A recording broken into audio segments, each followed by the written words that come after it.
Oke, hari ini saya akan bicara tentang menjadi penolong yang sepadan dengan tema berdua tapi sendiri. Kejadian 2 ayat 18.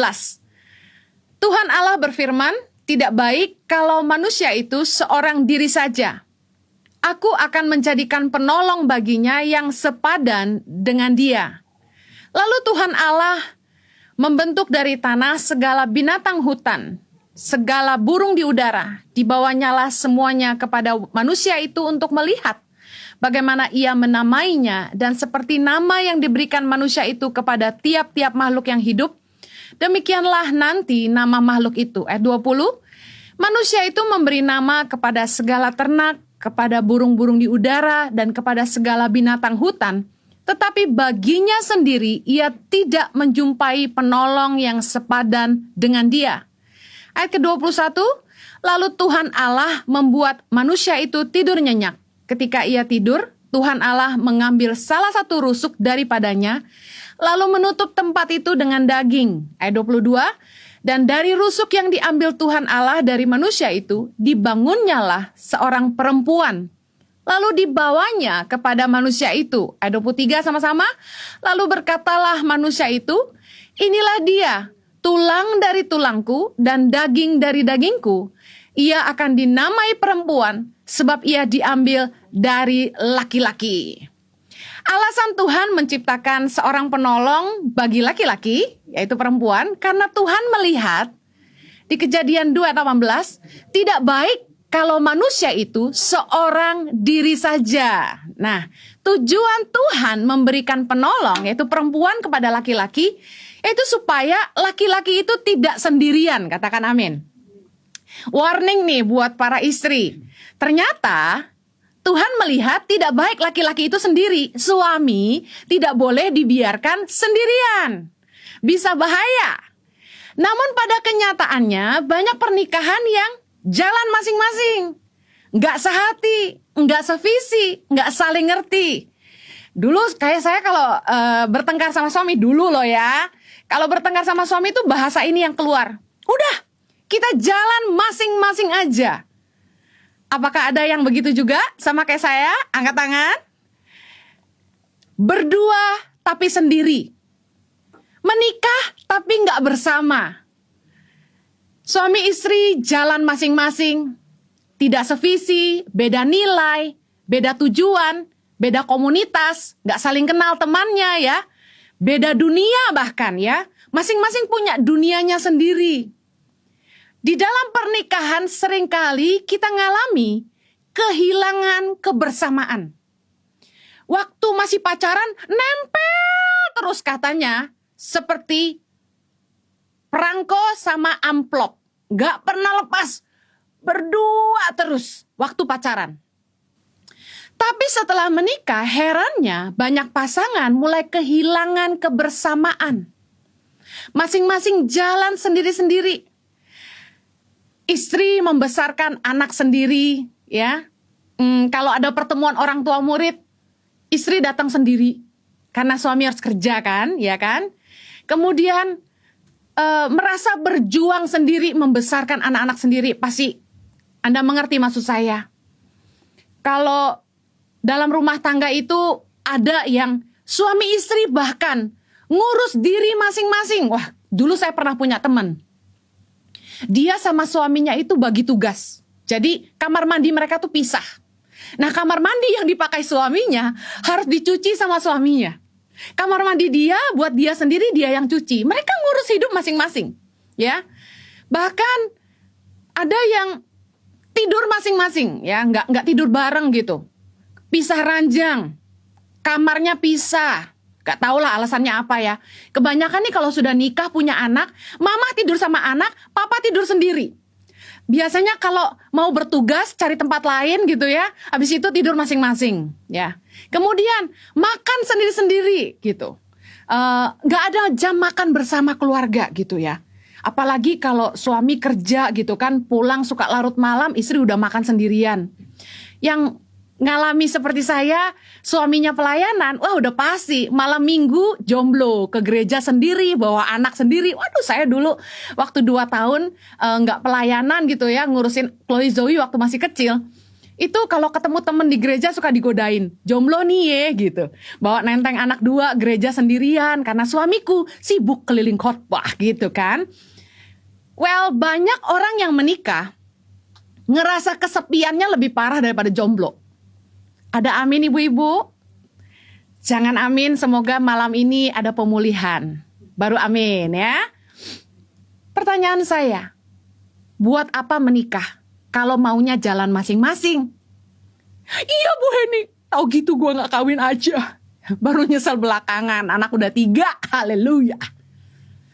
Pertanyaan saya, kapan sih terakhir kali ngobrol suami istri dari hati ke hati? Apalagi dari mata ke mata gitu ya. Kebersamaan dalam rumah tangga itu sebenarnya sederhana sih.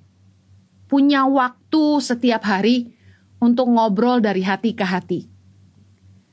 Waktu kita kerja, kita sibuk pelayanan. Waktu kita tuh sedikit. Kita kebanyakan di luar rumah mungkin ya. Quality time itu bicara soal waktu yang berkualitas. Bukannya banyaknya waktu, bukan kuantitas. Tapi ketika kita punya waktu, kita mencurahkan perhatian, cinta. Perhatian kita tuh mata dengan mata itu di waktu itu yang terbaik buat pasangan kita, buat anak-anak kita. Seperti makan malam bersama, jangan main HP gitu kan. Masa udah 12 jam main HP, cuma makan bersama aja masih main HP misalnya gitu ya. Nah, setiap hari harusnya ada kebersamaan. Kapan sih ngobrol dari hati ke hati? Dulu waktu pacaran aja. Mata kita diliatin dalam-dalam. Seolah-olah pacar kita pengen tahu isi hati kita yang terdalam gitu kan. Tapi kalau udah nikah, matanya kemana, mulutnya kemana gitu kan ya. Kecuali kalau udah mau minta diservis. Ngerti kan maksud saya gitu kan ya. Nah, istri-istri saya mau pesan, karena malam ini kan ibadah wanita. Jangan sering tinggalin suami. Karena Tuhan melihat tidak baik laki-laki itu sendirian. Banyak nih ibu-ibu, waduh, katanya masa kecil kurang bahagia, masa remaja nggak puas, ya muda-muda udah nikah. Begitu udah anaknya gede-gede, suaminya ditinggal di rumah, ibu-ibu pada traveling sama gengnya. Wah, nggak apa-apa sih, tapi kenapa suami nggak diajak gitu kan ya? Biar suami-suami ngumpul sama suami-suami, istri-istri sama istri-istri gitu loh. Nah, saya sebagai wanita ingin mengajak para wanita, para istri, ayo kita tuh harus melayani suami. Harus punya waktu makan sama-sama gitu. Punya waktu untuk bicara, curhat dari hati ke hati, sharing, berbagi suka duka. Kalaupun masing-masing punya pekerjaan yang berbeda, suami sibuk mungkin. Saya percaya suami istri tuh harus tetap mengelola rumah tangga sama-sama. Tetap harus saling terbuka gitu. Jangan jalan masing-masing. Suami dan istri, kalau jalan masing-masing, pasti lama-lama seperti orang asing. Jangan kalau udah hubungan tuh saling menjauh, lalu kita bilang, udah biarin aja. Ada lagunya ya, let it be. Jangan biarin. Karena pernikahan kalau dibiarkan, malah akan memisahkan. Lama-lama kalau dibiarin, kita akan makin saling tidak mengerti, makin tidak sevisi, makin tidak sehati, akhirnya pindah ke lain hati. Rumah tangga harus dijalani bersama. Gak cocok Bu Heni. Nah, ini yang harus diatasi. Markus 3 ayat 25. Dan jika suatu rumah tangga terpecah-pecah, rumah tangga itu tidak dapat bertahan, kata firman Tuhan. Terpecah-pecah tuh bukan gini, bukan karena pekerjaannya beda, karena tuntutan pekerjaan lalu tempat tinggalnya beda mungkin.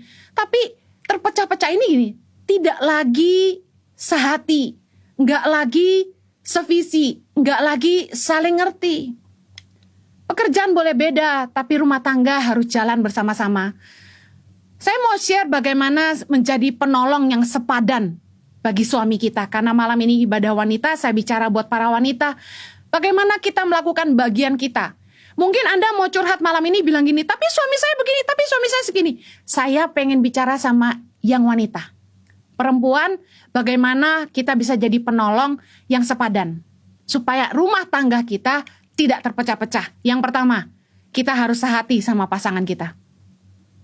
Kuasa kesepakatan membuka pintu sorga. Saya selalu percaya bahwa di dalam kesatuan ada berkat Tuhan. Katakan amin. Matius 18 ayat 19 berkata gini. Dan lagi aku berkata kepadamu, jika 2 orang daripadamu di dunia ini sepakat meminta apapun juga, permintaan mereka itu akan dikabulkan oleh Bapakku yang di sorga. Amin dong. Percayalah bahwa ada mukjizat dalam sepakat. Masalah yang sedang kita hadapi hari-hari ini, bisnis sepi, kerjaan susah. Ayo sepakat, berdoa suami istri. Saya masih ingat hari-hari di mana saya sama Jojo ngelewati masa sulit. Kami selalu pegang tangan dan berdoa berdua, dan kami lihat satu-satu janji firman Tuhan digenapi dalam hidup kami. Suami istri itu harus sehati. Kalau nggak sehati, kita nggak saling dukung, kita makin berat. Justru lebih baik 2 daripada 1 tuh gini, ketika yang satu lemah, yang satu menguatkan. Nah lucunya, banyak kali dalam rumah tangga, kita nggak bisa curhat sama pasangan kita. Nggak bisa cerita beban kita. Istri nggak mau ngerti, kata suami. Kalau saya ngomongin, suami bilang, istri nggak nyambung. Waduh, saya mau bilang gini, kita harus sehati. Nah untuk bisa sehati, kita harus bisa saling berbagi. Mau cerita apa yang jadi beban di hati kita. Saya sama Jojo selalu ngambil waktu untuk ngobrolin masalah kami dan sehati berdoa. Nah, bagaimana suami istri itu bisa bersatu untuk jadi sehati? Itu ada 3 kesatuan yang harus kita lakukan. Yang pertama kesatuan roh lewat doa bersama. Ada apa-apa tuh harus doa sama-sama. Sepakat yuk, saya sama Jojo tuh kalau di perjalanan, kami di mobil itu pegang tangan dan berdoa. Selalu begitu. Bahkan malam kami punya doa sama-sama. Selalu bawa di hadapan Tuhan semua kerinduan di hati kita. Kesatuan roh lewat doa bersama. Bu, suami saya itu gak mau diajak doa sama-sama. Dia tuh gak jadi imam. Aduh, jangan ngeluh. Ajak terus yuk. Kalau suaminya masih nolak terus, malam-malam dia doa tumpangin tangan. Tuhan lembutkan hatinya supaya jadi imam bagi keluarga. Ajakin istri harus jadi teladan. Yang kedua, kesatuan tubuh lewat hubungan intim. Pasti suami saya bilang, amin! Ya. Kesatuan tubuh menyatukan suami istri lewat hubungan intim. Makanya jangan hubungan intim sama orang lain, nanti bersatunya sama orang lain, ya kan? Yang ketiga, kesatuan jiwa. Nah, kesatuan jiwa itu didapat lewat rekreasi bersama, waktu berkualitas, punya waktu untuk saling cerita, punya aktivitas bersama, pelayanan bersama. Nah, ada istilahnya soulmate. Nah, pasangan kita harus jadi soulmate-nya kita. Aduh Bu Heni, soulmate saya waktu SMA, sayang saya nggak nikah sama dia, lupakan yang telah lalu. Sekarang jadikan pasanganmu soulmate-mu. Kenapa kita bisa bilang teman kita itu soulmate kita? Karena kita bisa cerita sama dia, dia ngerti kita. Nah, gimana supaya bisa sehati? Pasangan kita harus bisa jadi tempat cerita buat kita. Aduh, nggak bisa. Dulu saya juga ngalamin. Jojo tuh kalau diajak ngomong, malah marahin saya. Padahal perempuan itu kan maunya cuma didengar gitu kan. Saya ngerti. Nah, akhirnya saya bilang sama suami saya, kamu mah selalu gitu, kok diajak cerita malah aku yang diomelin. Dengerin dong. Nah, akhirnya dia belajar. Nah, salah satu menyatukan jiwa adalah mengerti bahasa kasih pasangan. Ya, coba sebagai istri kita responi dulu bahasa kasih suami kita. Saya percaya habis itu suami kita juga belajar. Saya tuh suka bilang ke suami saya, kamu ini nggak perhatian, terus dikomunikasikan gitu kan. Tapi juga saya memenuhi kebutuhan dia, jadi lama-lama dia berubah. Nah, apa yang bikin suami istri nggak sehati? Uang. Uang tuh nggak boleh memisahkan. Ada istilahnya, uang bisa merekatkan tapi juga bisa meretakkan. Matius 6 ayat 21 bilang ini, karena di mana hartamu berada, di situ juga hatimu berada. Nah, kalau mau sehati, uangnya harus bareng. Istri dikasih duit kedikitan, ngambek gitu kan ya. Menjauh dari suami. Jadi suami serba salah nih. Tapi istri dikasih duit kebanyakan, pergi mulu. Shopping mulu, ya kan? Jalan-jalan mulu, menjauh juga. Jadi susah, istri dikasih duit kedikitan ngambek, dikasih kebanyakan pergi mulu. Pilih mana? Jangan dua-duanya. Kita kalau punya uang, uang sama-sama. Uang itu harus dikelola sama-sama, harus punya tujuan yang sama. Makanya soal keuangan harus saling terbuka, harus saling diskusi sama-sama. uang kita mau dipakai buat apa, termasuk dalam pemberian, taburan, dan juga untuk dikelola untuk masa depan. Nah, ada istilah gini, perempuan itu diuji waktu ada di bawah, waktu suaminya lagi susah, perempuan tuh setia apa enggak, nah diujinya di situ. Tapi laki-laki justru diuji waktu ada di atas, waktu lagi banyak duit. Nah, suami-suami kebanyakan tidak setia. Nah, makanya baik harus tahu keuangan suami istri, harus saling terbuka. Istilahnya kenapa uang bisa meretakkan, karena kadang-kadang banyak suami yang begitu lihat duit banyak sedikit, melihara istri satu kurang nih. Jangan gitu ya. Jadi istri harus pintar-pintar mengelola. Saran saya gini, saldo tabungan jangan banyak-banyak yang bisa dipakai. Investasikan, biar kelihatannya ngepas gitu. Jadi suaminya nggak terlalu belanja keluar ya, nggak shopping kebanyakan. Haleluya. Ini tips untuk suami yang agak royal. Baik, yang kedua, belajar sevisi, tadi sehati ya. Gimana supaya jadi penolong yang sepadan buat pasangan kita? Harus sevisi. Ingat, tujuan Tuhan memberikan penolong kepada laki-laki supaya laki-laki itu tidak sendirian. Artinya, kita harus bangun hidup bersama, mengerjakan rencana Tuhan bersama-sama.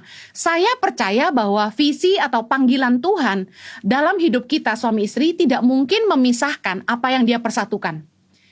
Dalam segala fungsinya sebagai penolong yang sepadan, wanita harus dapat berjalan bersama-sama dengan laki-laki sebelahan, side by side.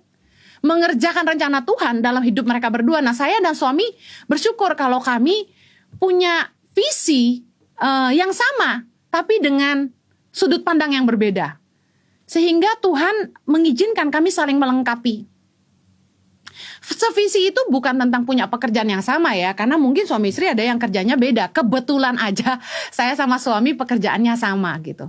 Nah, sevisi itu bukannya pekerjaannya sama, tapi punya nilai-nilai yang sama, tujuan hidup yang sama, dan mengerjakan kehendak Tuhan dalam hidup kita sama-sama. Karena terlepas dari apapun pekerjaan kita, saya percaya bahwa suami istri itu punya panggilan Tuhan dalam hidup mereka, dan itu harus dikerjakan sama-sama. Satu hari, saya bertanya kepada seorang hamba Tuhan, kira-kira kalau saya sudah nikah sama suami saya tetap punya visi saya nggak? Terus dia bilang gini, visi kamu adalah mendukung visi suamimu. Saya sempat merasa gini, waduh, berarti saya udah nggak punya mimpi lagi. Kalau udah jadi istri orang, perempuan-perempuan kehilangan visi. Ternyata enggak juga. Malah Tuhan bisa bicara melalui istri-istri untuk mengerjakan visi dalam rumah tangga seperti yang saya alami. Tuhan bicaranya ke saya, tapi saya dan Jojo mengerjakannya bersama. Bagaimana saya bisa memastikan bahwa visi ini adalah untuk saya dan Jojo? Saya berdoa sama Tuhan gini, Tuhan, kalau memang ini visi dari Tuhan, Tuhan bicara dong sama suami saya. Karena saya meyakini visi atau panggilan Tuhan gak akan memisahkan apa yang dia persatukan. Dan luar biasa, Tuhan juga bekerja dalam hidup Jojo. Sehingga suamiku dan aku hari ini mengerjakan visi dari Tuhan bersama-sama. Dan semuanya jadi lebih mudah gitu loh. Karena saling bekerja sama, saling mendukung gitu kan. Kami sangat senilai gitu loh. Dalam pandangan, dalam pemberian. Kami saling ngerti dan sepakat apa yang kita sama-sama mau bangun ke depan gitu loh. Bisa saling terbuka apa yang Tuhan taruh di hati dan kami jalani bersama. Saya sering sama Jojo tuh ambil waktu untuk cerita gitu. Aku dapat ini dari Tuhan. Tuhan tuh taruh ini di hatiku gitu. Nah, kita harus punya waktu untuk saling cerita apa yang Tuhan taruh di hati kita bersama. Kalau masih belum tahu, suami saya nggak ada visi Bu Heni. Nah, istri harus peka. Bantu doa. Justru Tuhan bicaranya lebih banyak ke saya, tapi buat Jojo, Tuhan bekerja dengan cara yang berbeda. Jojo mendapat impresi yang kuat di hatinya. Saya selalu berdoa gini buat suami saya, Tuhan taruh kehendak-Mu dalam keinginan Jojo. Biar apa yang diinginkan hatinya hanya kehendak Tuhan. Nah, itu caranya. Kita nggak bisa sok ngajarin suami kita. Memang pria nggak suka diajari perempuan. Nah, saya justru ngalamin tantangan. Jojo itu tidak suka takut sama istri gitu loh. Jadi dia punya pedoman, nggak boleh takut sama perempuan gitu. Jadi kalau suami-suami itu katanya takut istri, suami saya kebalikan gitu. Dia punya filosofi tidak boleh takut sama istri gitu. Dilarang ikutin apa kata istri gitu. Jadi karena ada dulu mentornya di masa lampau ya, bukan mentor yang sekarang, mentor di masa lampau itu bilang gini ke suamiku, Kamu lihat itu, Abraham melakukan kesalahan karena mendengarkan Sarai, katanya gitu. Zaman itu kan Sarah masih Sarai gitu ya. Saya bilang gini, ya kan belum tentu. Kalau memang itu dari Tuhan kan bisa aja kamu juga harus dengar. Tapi suami saya justru sulit kalau saya kasih tahu. Nah, saya ingin kasih tahu bahwa kuasa doa itu bekerja lebih hebat daripada perkataan kita. Kadang-kadang kalau kita ngomong suami kita nggak dengar, kita doain aja. Udah, dia kalau udah mentok dia bilang gini, bener juga istri saya, gitu caranya ya. Nah, yang ketiga, gimana kita bisa jadi penolong yang sepadan? Saling mengerti. Menarik sekali dalam Kejadian 2:20 dikatakan gini, manusia itu memberi nama kepada segala ternak, kepada burung-burung di udara, dan kepada segala binatang hutan. Tetapi baginya sendiri ia tidak menjumpai penolong yang sepadan dengan dia. Tuhan waktu ingin memberikan manusia itu, Adam, manusia pertama, penolong, Tuhan kasihnya hewan-hewan gitu. Nah, kemudian manusia ini tidak menjumpai penolong yang sepadan dengan dia. Menarik. Kenapa dia tidak menjumpai penolong yang sepadan dari semua binatang-binatang ini? Karena nggak bisa diajak komunikasi. Tidak saling mengerti. Nggak bisa diajak tukar pikiran. Nggak nyambung. Nggak bisa saling menolong, nggak bisa saling mengisi. Tuhan berpikir penolong yang sepadan buat manusia ini adalah hewan-hewan yang diciptakannya. Tapi Adam tidak menjumpai penolong yang sepadan dengan dia. Kenapa? Karena kita nggak bisa bicara sama binatang. Kita nggak ngerti bahasa binatang. Saya nggak tahu ya, apakah waktu itu Adam bisa mengerti bahasa binatang seperti Dr. Dolittle film itu ya. Bisa ngerti bahasa hewan gitu. Tapi yang pasti Adam tidak menemukan penolong yang sepadan. Nah, kalau sebagai penolong yang sepadan, kita nggak bisa mengerti pasangan kita nggak jadi pasangan yang sepadan buat dia. Nggak nyambung, diajak ngomong nggak ngerti. Nggak speak the same language. Nah, kebanyakan rumah tangga itu mulai retak karena suami-suami bisanya cerita ke orang lain. Suami-suami nggak bisa ngomong sama istri-istrinya, gitu ya. Mereka kalau di tempat kerja ketemu sama temen yang sama-sama di dunia kerja yang bisa ngerti kerjaan mereka lebih nyambung. Makanya mulai terjadilah perselingkuhan dengan teman kerja. Kemudian kita mulai telusuri pacar-pacar lama kita yang lebih enak diajak ngomong daripada suami kita. Banyak kali dalam pernikahan kita nggak saling ngerti, nggak bisa diajak komunikasi, ngomong dikit ribut gitu loh. Nggak bisa diajak tukar pikiran. Tidak akan bisa sehati kalau nggak saling ngerti, nggak akan sevisi kalau nggak bisa komunikasi. Sebagai penolong yang sepadan kita harus bisa nyambung sama pasangan kita. Saya mau kasih tahu masalahnya bukan pada perbedaan karakter, bukan perbedaan status, bukan perbedaan latar belakang keluarga, dibesarkan dengan cara yang berbeda, bukan masalah budaya yang berbeda. Ini yang sering jadi alasan kan. Kita tuh beda gitu ya. Bedanya kenapa gitu? Oh, karena saya dibesarkan dengan keluarga berbeda, suku yang berbeda, status yang berbeda. Enggak. Itu tuh cuma alasan. Tapi akar masalahnya ada pada ego masing-masing yang gak mau belajar saling mengerti. Buktinya, di dunia ini, semua suku bangsa bahasanya beda. Gak bisa saling ngerti. Tapi, bagaimana mereka bisa saling ngerti? Kita punya bahasa internasional, yaitu bahasa Inggris. Indonesia, banyak suku, banyak banget. Kemanapun punya bahasa suku. Tapi apa yang menyatukan? Bahasa Indonesia. Saya udah keliling Indonesia lumayan lah ya. Ketemu dengan berbagai suku. Dan yang bikin saya terkejut adalah mereka bisa bahasa Indonesia. Nggak semuanya, anak-anak rata-rata belum. Yang besar-besar ada beberapa yang sekolah bisa. Sebenarnya kalau mau belajar ngerti itu bisa. Tapi ego masing-masing yang bikin kita nggak mau ngerti. Saya tuh percaya gini, kalau kita tuh benar-benar mencintai seseorang, kita akan berusaha belajar memahami bahasanya. Contoh, kalau Anda naksir sama bule waktu masih single, gak bisa bahasa Inggris gitu. Hey, how are you? Cuma gitu. My name is Henny. Udah gitu. Cuma bisa bilang I love you, I love you. I love you doang gak jadi, saudara. Lama-lama kita les Inggris, biarpun bayar kita berani. Si bule ganteng masa kita nggak mau keluar duit belajar bahasa Inggris? Saya yakin demi bisa sama dia, kita akan belajar memahami bahasanya, belajar ngerti dunianya. Dulu saya pernah naksir orang gitu ya, aduh saya baca semua tentang dia gitu, supaya bisa jalan sama-sama. Saya percaya kalau orang tuh cinta, mereka berani berkorban dan bayar harga untuk saling ngerti.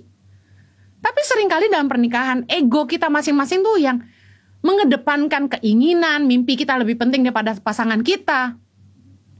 Pasangan kita nggak jadi prioritas utama dalam hidup kita.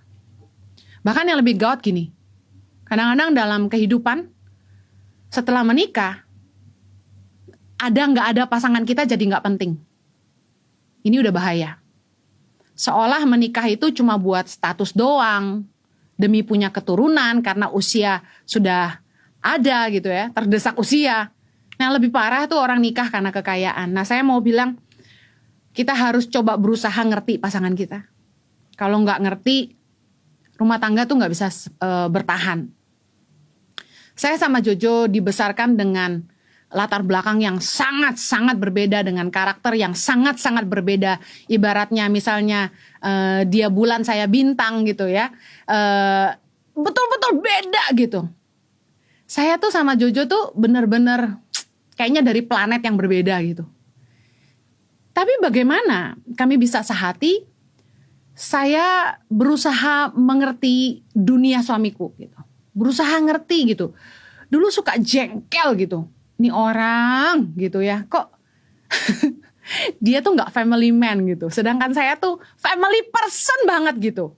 Pokoknya tuh daripada banyak temen, mendingan gue deket keluarga gitu ya. Nah suamiku yang people person banget gitu. Yang penting banyak teman, keluarga gak ada, gak masalah gitu. Aduh nyebelin banget gitu ya. Natal gak perlu kumpul keluarga. Bagi dia tuh yang penting bisa ngerayain sama umat yang banyak, bersama teman-teman gitu. Dia happy ke Israel, bawa grup gitu. Aku yang bengong-bengong, hah? Kamu terima jadwal Natal?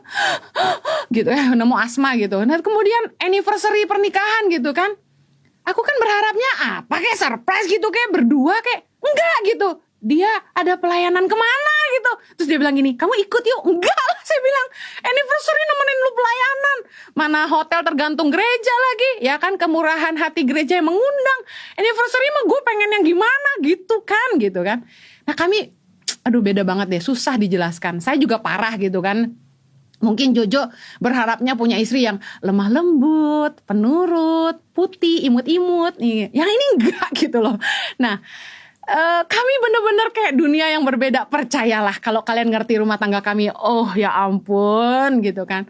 Tapi ini yang bikin kami tuh bisa sehati gitu. Saya menemukan arti yang sebenarnya bahwa kita harus berusaha saling ngerti gitu. Hanya pengertian yang bisa mengatasi perbedaan. Waktu lagi pacaran kok beda aman-aman aja ya. Tapi giliran udah nikah tuh kayak masalah gitu. Nah saya mau tutup dengan ini. Menjadi penolong yang sepadan itu memiliki perbedaan, gak bakal sama. Di Kejadian 2 ayat 23, ia akan dinamai perempuan sebab ia diambil dari laki-laki. Nah ingat, ada yang hilang dari laki-laki itu. Berarti, apa yang dimiliki perempuan itu dibutuhkan oleh laki-laki itu. Nah kalau sepadan, harusnya saling melengkapi. Si laki-laki menemukan apa yang hilang dari hidupnya di diri sang perempuan. Kita akan memiliki kekuatan yang berbeda untuk saling melengkapi. Justru itu yang menambah nilai. Gak ada lu gak rame gitu ya, ada slogannya ya. Menolong kita menghidupi rencana Tuhan dalam hidup kita gitu. Nah, memiliki karakter yang berbeda untuk mengasah dan menolong kita jadi pribadi yang lebih baik gitu. Nah, saya sama Jojo justru jadi lebih indah gitu ya. Amsal 27 ayat 17 bilang gini, besi menajamkan besi, orang menajamkan sesamanya. Nah dalam pernikahan juga sama gitu. Karakter yang berbeda ini justru yang mengasah kita. Karena gesekan ini yang membuat kita akhirnya menyerah, mengalah, dan kita jadi lebih baik. Pasangan kita tuh belum tentu sesuai kriteria, belum tentu nyenengin hati kita. Aduh, gak menyenangkan ya. Tapi justru perbedaan ini yang kemudian menghilangkan kekanak-kanakan kita, sifat egois kita. Dulu Jojo tuh anaknya berantakan banget gitu ya. Tapi sejak sama saya, dia jadi rapi, malah kadang-kadang lebih fanatik gitu. Kalau misalnya dulu di Australia kan kami bagi tugas untuk bersihin rumah. Suamiku pernah satu hari habis ngepel, itu papanya datang. Papanya sampai pintu tuh langsung diteriakin gini, "Papa, shoes off!" Sepatu harus dibuka gitu. Sampai jadi bersihan gitu orangnya. Nah, jadi perbedaan yang ada ini baik sekali gitu. Awalnya pasti resek lah, punya istri yang bersihan, dia pasti juga resek. Tapi lama-lama dia malah jadi lebih bersih gitu. Satu hari mandi bisa 4 kali, ngabis-ngabisin air gitu kan. Nah, suamiku jadi bersihan sekarang, puji Tuhan gitu ya. Nah, mungkin dulu malas gitu kan, cuek. Tapi sekarang suamiku berubah, jadi rajin gitu ya. Jadi lebih perhatian, puji Tuhan lah pokoknya ya. Jadi perbedaan karakter itu ada baiknya gitu. Nah, Jojo harus cerita dari sisi dia ya, apa yang saya asah. Nah, tapi anyway, ibu-ibu, para wanita, jangan pakai perbedaan jadi alasan untuk menghalangi kita punya kesatuan. Sebagai penolong yang sepadan itu, kita memang beda. Tapi justru itu tujuannya untuk saling melengkapi, supaya kita menggenapi rencana Tuhan juga dalam hidup kita. Saya mau tutup dengan ini. Saya bersyukur Jojo tuh beda sama saya. Kalau dulu perbedaan itu jadi masalah, saya selalu ribut sama Jojo karena merasa dia lebih ngutamain orang lain daripada saya. Dia selalu ngutamain pelayanan daripada saya gitu. Saya selalu komplain gitu. Udah gak terhitung lah ya berapa kali saya marah gitu karena saya merasa Jojo tidak memprioritaskan keluarga. Tapi hari ini saya bersyukur suami saya itu memakai waktu 12 tahun lebih untuk pelayanan kemana-mana. Bahkan mendorong saya untuk pelayanan gitu kan. Karena Jojo lah hari ini kami punya banyak network gitu. Karena Tuhan tentunya lewat Jojo. Tuhan pakai Jojo dengan cara yang begitu unik, yang berbeda dengan saya. Karena supaya ada saya yang tinggal di rumah, ngurusin anak, fokus ngurusin anak. Saya ngalamin tuh yang ngerasa sendiri, ngerasa ngebesarin anak sendiri. Saya ke sekolah, acara-acara sekolah, orang tua dipanggil ke sekolah tuh, saya duduk sendirian tuh saya sedih. Karena saya lihat orang-orang pada datang suami istri, saya sendirian gitu. Saya diledekin sama teman-teman waktu ke gereja, sendirian nih ya, jomblo nih ya gitu. Karena mereka tahu Jojo selalu sibuk pelayanan. Tapi saya bersyukur, justru memang harus ada yang di rumah ngurusin anak, ngurusin keluarga. Kalau dua-dua pergi ya kasihan anaknya gitu. Tapi bersyukurnya berkat Jojo lah, Tuhan itu pakai Jojo. Hari ini Yayasan Tangan Pengharapan bisa dikenal oleh banyak orang. Saya bersyukur banget. Jadi mari lihat hal yang positif dari perbedaan kita. Jadilah penolong yang sepadan, belajarlah untuk sehati, sevisi, dan saling mengerti. Yang masih jomblo, belajar. Yang sudah punya pacar, mau nikah, mari belajar supaya ke depan nggak mengulangi kesalahan yang sama. Mari kita berdoa. Bapa di sorga, kami berdoa supaya kiranya setiap kami boleh dipulihkan. Rumah tangga kami boleh dipulihkan Tuhan. Tuhan tolong supaya setiap perempuan yang hadir dalam ibadah ini malam hari ini boleh menjadi penolong yang sepadan bagi suaminya. Terima kasih Bapa. Berkati yang hadir, percaya firman-Mu akan memampukan kami untuk kami hidupi. Demi nama Yesus yang berdoa. Amen.